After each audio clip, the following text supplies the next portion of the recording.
prise par le gouvernement. Nouvelle gendarmerie, eh oui, ça y est, nous allons la voir, qui est pilotée par la communauté d'agglo Sud-Sainte-Baume. Début des travaux prochainement, dès le début du printemps 2020, pour une durée de 18 mois environ. Construction simultanée de la gendarmerie et des logements de fonction. Le projet retenu présente une architecture intégrée et des espaces verts. La signature, comme je vous ai dit, va être très prochainement ces jours-ci. Elle sera présentée dans la presse. J'en profite pour remercier les agents de la gendarmerie nationale qui travaillent dans des conditions pénibles. Et je sais que c'est difficile, nous nous voyons assez souvent. Et je remercie aussi la police municipale pour tout le travail fourni, aussi bien gendarmerie que police municipale, pour le travail au quotidien qu'ils assurent la sécurité de nous tous. Aménagement d'un cheminement piéton sécurisé par le département. Ça a été un gros travail, des gros travaux. Comme vous pouvez voir, ça a été pris en charge par le département et par la ville. Et je remercie bien entendu celui qui m'a aidé à sortir ce projet, M. Pierre Renou, bien entendu, qui a dessiné, qui m'a dit que c'était possible. C'est un projet que nous attendons depuis plus de 30 ans. Et bien vous voyez, ça y est, ça voit le jour. Et donc on va pouvoir enfin sécuriser cette R8 entre l'école du CFA, les nouveaux logements et tous les commerces de proximité qui sont à côté. Les travaux vont reprendre et je pense que les fins de travaux seront vers la fin février. Maison des Arts, Gabriel de Combray. Travaux de création d'un espace culturel avec une salle de spectacle et une médiathèque. Fin des travaux prévus au printemps 2020 pour un budget de 2 326 000 €. Plus 800 000 € par rapport au coût initial. Mais bien entendu, on avait fait des projets, on travaillait, mais quand on travaille dans de l'ancien, on a toujours des surprises, la preuve. 800 000 € de plus pour le bâtiment, mais il le mérite. Et je pense que tout le monde attend, après ce bâtiment, justement pour la médiathèque, la bibliothèque, les salles de spectacle, salles de réunion, et pour pouvoir aussi trouver tous les bureaux qui vont être là-dedans. Le projet est financé à 62% par les subventions du département et de la région. Et je remercie mon ami de la région qui m'a soutenu au financement justement de cette maison des arts Gabriel de Combray. Sachant qu'une nouvelle subvention est sollicitée à hauteur de 280 000 € dans le cadre des coûts supplémentaires qui nous sont imposés.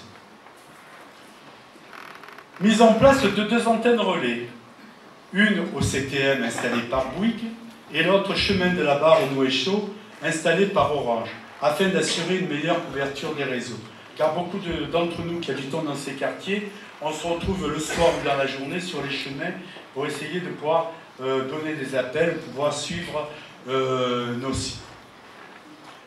Déploiement de la fibre optique grâce à une convention avec le département. Et je remercie bien entendu les personnes du département ici présentes, Madame André Samac et Marc Lerioc qui nous accompagnent, et Laetitia Kilici qui vous avait fait une présentation dernièrement et qui bien entendu a mis ceci en priorité pour cette fibre optique. Et nous attendons tous que ça arrive vite. Vous avez pu voir déjà des armoires qui sont installées, ça avance. Ensuite, bien entendu, ça, je l'attends depuis 4 ans, la création d'une fontaine rue Fondeur. Tout le monde a connu la fontaine qui était place Jean Jaurès. Nous avons pu garder cette pierre depuis de nombreuses années au service technique. Elle avait aménagé le bassin du rugby club. Après, elle a été enlevée, elle a été replacée. Coca-Cola voulait la récupérer pour mettre dans son lieu la fontaine avec des poissons pour faire voir que l'eau qui rejetait était totalement pure. Mais nous avons résisté, nous l'avons cachée, nous l'avons sortie. Donc, vous allez trouver la fontaine qu'on a connue là, à cette place, à la rue Fontneuve. Ça y est, tout est prévu. Ça a été passé en conseil municipal et à un moment pour l'installation de cette fontaine. Ça va nous faire plaisir de la revoir en eau et de la revoir revivre. Projet de l'espace Mistral. Un grand moment. Vous le savez, Mistral était devenu obsolète et dangereux. D'ailleurs, une partie des bâtiments avait été fermée pour des raisons de sécurité. C'est un projet de revalorisation du cœur de village avec la création de 46 logements libres et sociaux à 50%. avec stationnement intégré. Comme vous pouvez le voir sur ces esquisses, c'est un beau projet architectural, avec une mise en valeur du jardin intérieur et des locaux commerciaux ou de services de 250 mètres carrés.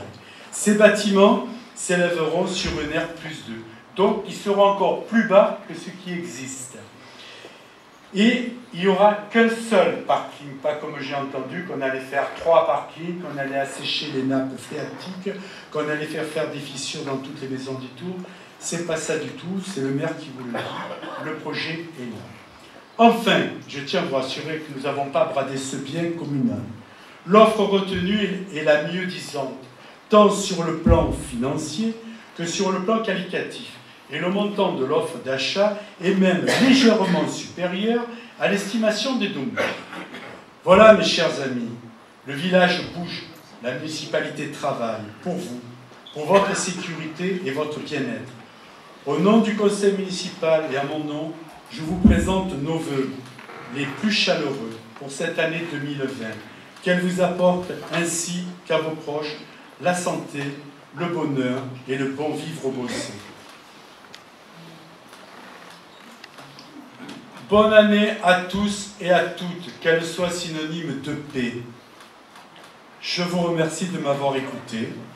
Je vais laisser donc la parole à Madame André Samat, Monsieur Marc Loriol, ils veulent juste que chacun vous tire un petit mot, ça sera beaucoup plus court que moi. Et Monsieur Philippe Vittel, vice-président de la région, et Madame la députée. Merci, et merci.